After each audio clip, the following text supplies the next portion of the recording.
Continuando sobre as principais etapas do processamento, a última que a gente tinha visto é a pontaria dos pontos de apoio, onde a gente conseguiu trazer a acurácia ali posicional para a nossa nuvem. A gente posicionou ela no local correto. Agora, a gente vai fazer um segundo alinhamento de fotos.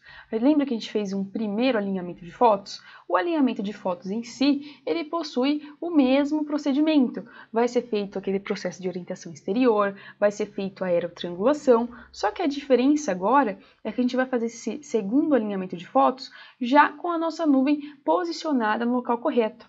Dessa forma, a gente coloca parâmetros para que a gente consiga dados mais precisos nessa etapa. Eu vou abrir o processamento para mostrar para vocês como que seria esse segundo alinhamento de fotos.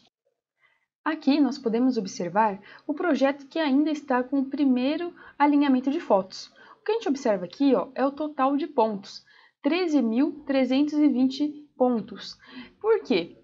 Esse primeiro alinhamento, como eu disse anteriormente, foi feito com o objetivo da gente ter os primeiros dados do nosso terreno, que essa primeira nuvem de tie points. Agora que a gente já posicionou essa nuvem de tie points corretamente, a gente vai ter ali um segundo alinhamento, só que com parâmetros que permitam que a gente tenha mais dados, porque agora a gente tem esses dados posicionalmente corretos. O que seriam esses parâmetros que estariam fornecendo esses dados mais precisos, A gente vai ter uma quantidade maior de dados. Quando o software ele vai fazer aquela busca de ponto por ponto para encontrar os pontos homólogos, quando a gente faz esse primeiro alinhamento de fotos, a gente coloca esse parâmetro como baixo, porque a gente só quer esses dados iniciais. Agora, quando a gente faz o segundo alinhamento de fotos, que eu vou abrir para vocês aqui o projeto, a gente faz com esse parâmetro elevado. Então, observem que a gente aqui tem muito mais pontos, Essa nuvem de tie points ela é um pouquinho mais densa do que aquele primeiro alinhamento de fotos, tá? Então, observem. Agora, com esse segundo alinhamento de fotos feitos, a gente tem aqui, 211.163 pontos, tá? Então, aqui a gente tem esse segundo alinhamento de fotos feito de uma forma mais, essa busca desses pontos homólogos, ela foi feita pixel a pixel, de forma que encontrasse ali melhor esses pontos homólogos. Um fato muito importante no segundo alinhamento de fotos é que antes de a gente gerar esse segundo alinhamento de fotos, a gente tem que desmarcar aqui os nossos pontos de verificação. Observem que antigamente, essa coluninha aqui, esses pontos, eles estavam marcados. Antes de fazer o segundo alinhamento, eles estavam assim. Então, quando a gente vai fazer o segundo alinhamento, a gente tem que desmarcar os pontos de verificação. Por quê? Lembra do significado do que são pontos de verificação? Eles vão servir somente para verificar ali a qualidade posicional do nosso projeto. Então, esses pontos de verificação, a gente fala que eles não entram no processo estatístico ali da aerotriangulação, tá? O que vai trazer ali essa acurácia para o nosso projeto em relação a essa etapa vão ser somente os pontos de controle. Então, os pontos de verificação, eles são desmarcados agora porque a gente não quer que ele entre nesse processo, a gente não quer que eles sejam influenciados. Então, eles vão servir depois somente para verificar. E como é que o software ele sabe o que é ponto de controle e o que é ponto de verificação? Ele não consegue ler os nomes, tá? Essa nomenclatura aqui, a gente que coloca. Então, a gente sabe que CH é de checkpoint, de ponto de verificação, e HV é ali horizontal vertical dos pontos de controle. Então, o software vai saber o que é ponto de verificação ou ponto de controle através do que a gente desmarca. Então, tudo que a gente desmarcar, ele vai considerar ponto de verificação. E depois dessa etapa aqui que a gente desmarca, aí sim a gente colocaria para rodar essa etapa do segundo alinhamento de fotos, e aí a gente conseguiria essa nuvem um pouquinho mais densificada. Mas ainda é uma nuvem de tie points, tá? Esses daqui ainda são os pontos homólogos do nosso projeto. Então, é isso que é feito no segundo alinhamento de fotos. Após a etapa do segundo alinhamento de fotos, a gente chega em uma parte crucial do projeto. Chega a hora que a gente vai parar para fazer a análise de qualidade do projeto. Depois disso, é a parte que a gente começa a gerar os dados do processamento. Então, antes de começar a gerar os dados, a gente precisa fazer uma análise do projeto para saber se ele está atendendo ali à precisão exigida. Então, Para fazer isso, a gente segue uma regra, essa referência aqui, que diz pra gente mais ou menos o quanto que a gente pode errar em planimetria e o quanto que a gente pode errar em altimetria. Então, considerando aqui essa referência, ele fala que as precisões de escala de mapeamento em planimetria e altimetria são respectivamente 2 e 3 vezes o valor do GSD das imagens. Então, na prática aqui, a Dronenge, a gente validou que as precisões elas podem variar de 1 a 1,5 o tamanho do GSD e as coordenadas planimétricas variar de 2 a 3 vezes o GSD na coordenada altimétrica. Então, o erro máximo que você pode ter em planimetria seria 1,5 vezes o tamanho do seu GSD. Já em altimetria, seria 3 vezes o tamanho do GSD das imagens. Nos módulos anteriores, a gente chegou a comentar que a altimetria é a coordenada que tem o maior erro aí em relação ao nosso mapeamento aéreo. Então, por isso que a relação aí do quanto que a gente pode errar, ela é um pouquinho maior do que na planimetria. Então, na planimetria, ela tem um sistema mais rigoroso ali em relação ao quanto que a gente pode errar. E como que a gente faz essa análise envolvendo 1,5 vezes o tamanho do GSD e 3 vezes o tamanho do GSD? Para isso, a gente utiliza o relatório de processamento. Então, quando você chega nessa etapa, a gente abre esse relatório de processamento aqui, a gente consegue gerar ele no software. O que a gente precisa saber de início é o tamanho do GSD. Então, aqui ele fornece para a gente. Então, nesse projeto, a gente tem que o tamanho do GSD é 7,41 centímetros. Então, como que a gente vai saber o máximo que a gente pode errar em planimetria? A gente faz 1,5 vezes 7,41, a gente vai ter o erro máximo que a gente pode ter, e a gente pega 7,41, multiplica por 3, e aí a gente vai ter o erro máximo que a gente poderia ter em altimetria. E como que a gente consegue analisar se esses padrões, né, se esses parâmetros aí, eles estão sendo obedecidos? A gente vai analisar a tabela relacionada aos pontos de verificação. Lembra que, por definição, os pontos de verificação eles vão atestar ali para a gente qual que vai ser a acurácia ali do projeto, se ele vai passar ou não. Então, olha só aqui nessa tabela que são os pontos de verificação. Aqui, no caso, esse daqui é um resumo daquela tabela. Em planimetria, eu estou errando 4,71 centímetros em X e Y, tá? Se eu pegar a calculadora aqui, se eu fizer 7,41, que é o tamanho do GSD, vezes 1,5, eu posso errar no máximo em planimetria 11 centímetros. E nesse projeto aqui, ó, tem um erro somente de quase 5 centímetros aqui. Já em altimetria, se eu fizer 7,41 vezes 3, eu poderia estar errando no máximo 22 centímetros. E aqui eu estou errando 9,6 centímetros. Então, o meu projeto ele passou tanto em planimetria quanto em altimetria. Ao longo do curso, essa análise ela vai ser melhor explicada, essas tabelas também. Aqui é só para a gente entender como é que é feito esse controle de qualidade. Então, se você teve aqui os seus parâmetros aqui aprovados, tanto em planimetria quanto em altimetria, a gente pode prosseguir o projeto. O que acontece se o meu projeto ele não tivesse passado no controle de qualidade? Eu teria que voltar nas etapas anteriores, como principalmente na pontaria dos pontos de apoio, tudo bem?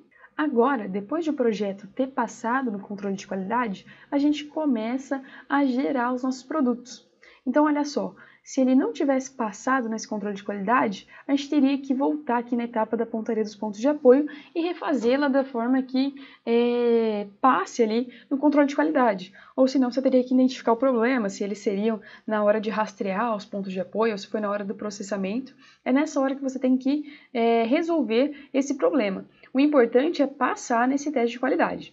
Então, agora eu vou apresentar para você os produtos gerados aqui. O primeiro produto que é a densificação da nuvem de pontos, então a gente vai ter uma nuvem densa aqui. E aqui os seguintes produtos que a gente consegue fazer. Então, abrindo aqui o projeto, essa daqui era o segundo alinhamento de pontos, né? Aqui tem 211.163 pontos. E olha só os pontos depois da densificação de pontos. Olha só o que a gente tem. Olha só como é que fica, que bacana. Vou desabilitar aqui os pontos de apoio.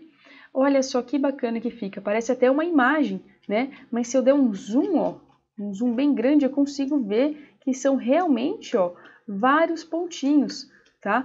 Então, são vários pontinhos que formam aqui a nossa nuvem de pontos, olha só. E lembra de quanto que era? Olha só quantos pontos passa a ter. 5.680.173. Então, aumenta bastante aí a quantidade de pontos aqui na nossa nuvem densa, tá? Então, esse daqui a gente fala que é como se fosse ali o primeiro produto que a gente gera, que é a nuvem de pontos. Ela é bastante utilizada por projetistas, tem como abrir no AutoCAD Civil 3D e várias outras aplicações. Então, com essa nuvem de pontos, a gente consegue gerar os nossos próximos produtos. Os próximos produtos que a gente consegue gerar, que a gente fala, é o MDT e o MDS, tá? O que seria esses dois produtos? Vou explicar agora. O MDT, como o próprio nome já diz, é o modelo digital de terreno. Então, nesse modelo, ele vai ter somente informações do terreno. Então, observem aqui essa linha vermelha, somente informações do terreno. Então, tudo que tiver acima do terreno não é considerado. Então, como vegetação, aqui a gente vê construções, se tiver carros, qualquer feição que estiver acima do terreno, ela não é considerada no MDT. Já no MDS, ele considera todas as informações que estão na superfície e também em cima da superfície. Então, olha só, ele vai considerar aqui o terreno, ele vai considerar aqui parte da árvore, ele vai considerar aqui a edificação, tá? Então, o MDS, que é o modelo digital de superfície, ele considera tudo o que está na superfície e em cima da superfície. E o MDT, ele considera somente aqui, ó, o terreno e o nível de terreno, tá? Então, por que é importante aqui o MDT? Porque é nesse produto que a gente gera nossas curvas de nível, porque é o MDT que tem somente aqui a informação do terreno. Não tem como eu gerar curvas de nível que passem aqui em cima das árvores, em cima da casa, né? Porque as curvas de nível, elas vão representar ali o terreno, tá? Então, voltando para o software, como que a gente faz para gerar aqueles modelos do MDT e do MDS?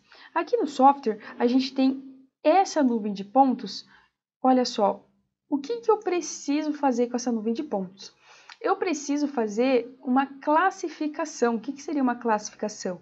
Eu preciso classificar esses pontinhos aqui, ó, em pontos elevados e pontos de terreno. Para que eu preciso fazer isso? Para que o software, depois, ele consiga separar o que é o meu MDT, que só tem pontos de terreno, e o que é o meu MDS, que vai ter todos os pontos. Então, olha aqui, no software eu consigo fazer essa classificação. Olha só a classificação feita. Ele separa em marrom todos os pontos de terreno que vão ser utilizados ali para a geração do meu MDT, e aqui em cinza ele considera todos os pontos elevados, tá? Todos os pontos que estão em cima do meu terreno. Depois que eu faço essa classificação, eu consigo gerar os meus MDS e o meu MDT. Vou mostrar para vocês. O MDS, vou mostrar o modelo 3D dele, ó. O que é feito aqui nesse modelo 3D? É como se o software, ele pegasse todos aqueles pontos, aquela nuvem de pontos, e ela ligasse esses pontos de uma forma que virasse uma malha. Ó, se eu der um zoom aqui, eu percebo que não é mais pontos, tá? É uma superfície contínua. E olha só, eu vou mostrar para você essa malha. Essa malha a gente chama de TIM, tá? O que seria o TIM? Seria uma malha aí de triângulos que ele liga os pontinhos, ele liga aqui, ó, os pontinhos nesses triângulos e acaba formando uma malha, tá? Então, esse daqui seria um modelo 3D do MDS, para a gente conseguir gerar o MDS. E para a gente gerar o MDT, olha só, ele tira tudo o que está em elevado. Então, tá vendo aqui onde parece, né, que tem esse espaçamento maior aqui, que seriam buracos, né, onde teriam essas feições elevadas? Ele vai lá e ele faz esse tipo de ligação aqui, ó, em pontos aqui como se fossem triângulos, e ele tapa ali aquelas partes que seriam buracos, para que a gente consiga ali gerar o nosso MDT. Então, olha só, colorido como que fica estranho, né? Fica esquisito, por causa que o software vai lá e ele tira ali aquelas feições que foram classificadas como objetos elevados. Agora, mostrando em si o nosso MDS, olha só o que seria o nosso MDS. É um produto, tá? Ele é 2D, observem que não tem mais aquele scroll aqui no meio para a gente ficar mexendo. Observe aqui no canto que tem o eixo X e Y só. Então, é um produto 2D, tá? Uma imagem raster. E qual que é o diferencial desse produto? Ele é um produto 2D, só que em cada pixel desse produto, ó, ele armazena um valor de altimetria.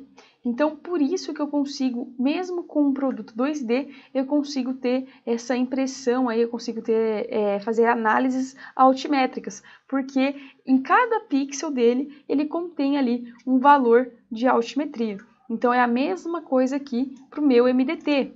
Então, olha só, aqui eu só selecionei a área de interesse, tá? Então, aqui eu vejo que é o meu modelo digital de terreno, só tem o que está exatamente no terreno, tá? E depois disso, o próximo produto que a gente consegue gerar, que é um dos produtos mais utilizados, é o mosaico de ortofotos, ou também chamado de ortofoto mosaico, ou só ortofoto. Esses três nomes, eles são a mesma coisa. Esse daqui é o nosso ortofoto mosaico. E como que é produzido, né? Como que é gerado esse produto? O ortofoto mosaico, como o próprio nome já diz, mosaico de ortofotos, ele é feito uma mosaicagem de várias ortofotos. E o que é uma ortofoto? É um produto resultante da transformação de uma foto original, que tinha antigamente, em uma foto onde os deslocamentos devido ao relevo e à inclinação da fotografia, eles são eliminados. Então aqui, ó, se eu habilitar essa opção que chama Thin Lines ou linhas de quebra, tá? Linhas de corte, eu consigo ver como que o software ele fez essa mosaicagem, ou seja, ele uniu essas ortofotos, tá? Então cada área dessa aqui delimitada, digamos assim, foi um pedaço aí de uma ortofoto que o software ele conseguiu aí unir. E qual que é a principal característica desse produto? Por que ele é tão importante, o mosaico de ortofotos? É que como ele tem essa correção devido à inclinação da fotografia, né, e devido ao relevo, a gente tem que a escala desse produto ela é constante. E quando a gente tem uma escala constante, a gente consegue fazer medições. Então, por exemplo, se eu vier aqui na régua, e por exemplo, eu quero medir aqui a frente dessa casa aqui. Então, quase como se fosse uma testada aqui.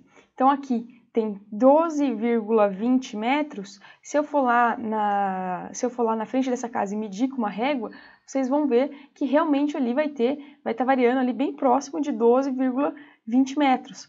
Então, essas medidas aqui desse ortomosaico, elas são numa escala real, de 1 para 1. Então, tudo que eu medir aqui, ela vai estar realmente ali na escala real.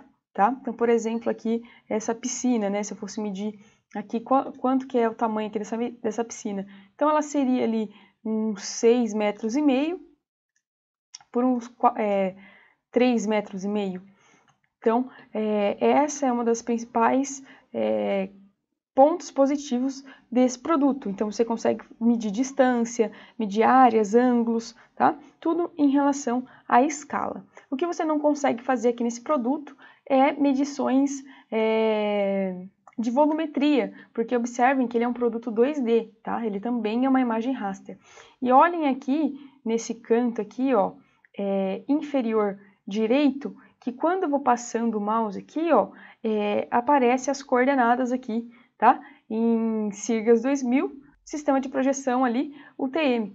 Então, todos esses produtos aqui que a gente estava vendo até agora, ó, todos eles vão ter aqui as coordenadas, tá? Por quê? Porque todos os produtos, eles são georreferenciados. O que significa um produto georreferenciado? Que em cada pixel, cada ponto dele, ó, eu tenho aí uma coordenada conhecida, tá? E olha só uma relação que tem aqui com o GSD. Lembra no primeiro módulo lá que eu falei para você que a primeira coisa que a gente escolhe para o projeto é o GSD? Então, por exemplo, se eu escolhi um GSD de 7 centímetros, o Quer dizer que eu vou estar errando 7 centímetros em planimetria e altimetria? Não, não quer dizer isso, tá? Que nem eu mostrei agora há pouco ali o relatório de processamento, que é onde a gente faz aquela análise que você pode errar até 1,5 vezes em planimetria e 3 vezes em altimetria. É ali que vai estar me falando qual que vai ser, digamos assim, o meu erro posicional, tá? Agora, olha só o que o GSD ele define. Se eu der um zoom aqui bem grande, olha só, esse projeto ele foi definido com um GSD de 7 centímetros. Olha o que significa. Que se eu der um zoom aqui e eu pegar aqui, se eu for medir, por exemplo, o tamanho de um pixel, ó, clicar daqui até aqui, olha só o que acontece.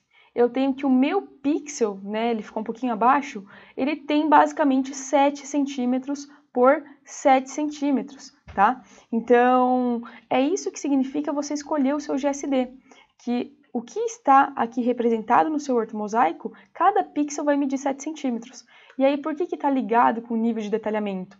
Está ligado porque quanto menor o seu GSD, um objeto ele vai estar sendo definido por mais pixels. Quando ele está sendo definido por mais pixels, ele é melhor detalhado, tá? Eu vou mostrar aqui para vocês a comparação desse produto aqui com o Google Earth, que é uma imagem de satélite, que tem um GSD ali mais ou menos de 1 metro, tá? Esse GSD aqui, ó, é de 7 centímetros. Então, observem aqui, ó, o nível de detalhamento que a gente tem. Então, é isso que você tem que começar a reparar. Se para o projeto que você está executando um nível de GSD de 7 centímetros está bom, por exemplo, você quer definir os lotes, tá? Quer definir o limite aqui. Se com esse 7 centímetros você consegue definir aqui o limite de uma casa, então você pode trabalhar com esse GSD. Agora, se você precisar de maior detalhamento, diminui o GSD. E é assim que funciona essa relação de escolher o GSD para o seu projeto. Aqui eu estou com o Google Earth aberto. Eu salvei aquele mosaico de ortofotos como um arquivo KMZ, que a Nath comentou com vocês no módulo 2 sobre planejamento de voo, que é um arquivo que eu consigo abrir em qualquer Google Earth, independente do computador, tá? Eu posso mandar isso daqui para o cliente, para quem eu quiser mandar. Então, eu vou abrir ele aqui para mostrar para você qual que é a diferença na comparação de um GSD pequeno, que a gente teve aqui de 7 centímetros, com o do Google Earth, aí, que vai variar mais ou menos 1 metro.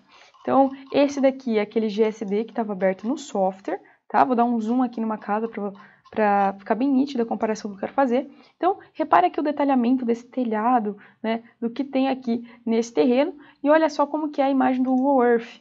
Então, repara aqui, ó, a perda de detalhamento, tá? Então, repare aqui essa perda de detalhamento.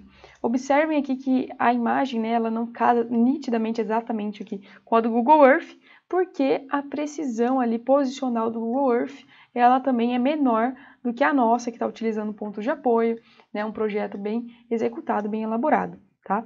Então, olhem aqui também, vou estar passando aqui um pouquinho mais, para você conseguir reparar aí, ó, a diferença, né? Olha só, o nível de detalhamento, que é você ter um GSD pequeno, tá? Então, até, né, o detalhamento das árvores, tudo você consegue aí melhor, tá? Essa aula explicando as principais etapas do processamento, eu falei o que eu queria que você entendesse, principalmente de base teórica por trás dessas etapas, e o que eu quero frisar aqui é que nem eu mostrei naquele fluxograma inicial, eu não falei todas as etapas, eu falei só as que têm um embasamento teórico por trás, que é importante você entender, que vai com certeza aí te ajudar. A próxima e última aula, ela vai falar aqui um pouco sobre os atalhos do Agisoft. Então, bons estudos, até daqui a pouco.